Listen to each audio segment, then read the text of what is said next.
ভাই রে ভাই, ওই যে দেখতেছেন না গান বাজনো হয়েছে ব্যাকগ্রাউন্ড মিউজিকে, এই গানটাকে তো আমি বাজাচ্ছি না ভাই।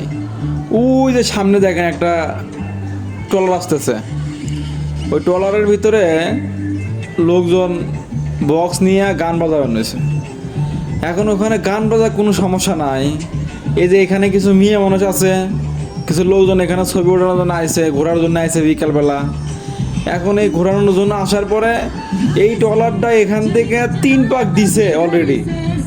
এখন আর এক পাক দেওয়ার জন্য আর এক পাক ওইদিক চলে গেল, যাচ্ছে, যাওয়ার পরে আবার আর এক পাক দিবে। ভাই এটা কি ঠিক হলো? মানুষের একটা বিবেক।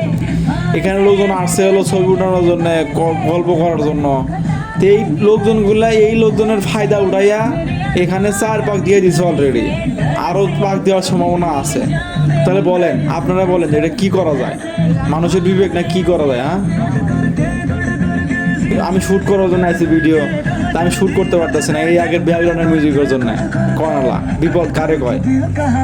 তো আপনাদের সবার ভিডিও শ্যুট করার সময় এই ধরনের সমস্যা কে কে ফেস করেন একটু হালকা জানিয়ে দিবেন। আমি তো হিন্দি মিউজিক বুঝি না, এখন হচ্ছে এখানে কি হিন্দি মিউজিক বাজতেছে এটা একটু আমাকে বলে দিতেন তাহলে একটু ভালো হতো। ভিউয়ার্স আপনারাই বলুন এটা কি মিউজিক বাজতেছে, এটার অর্থ কি হবে?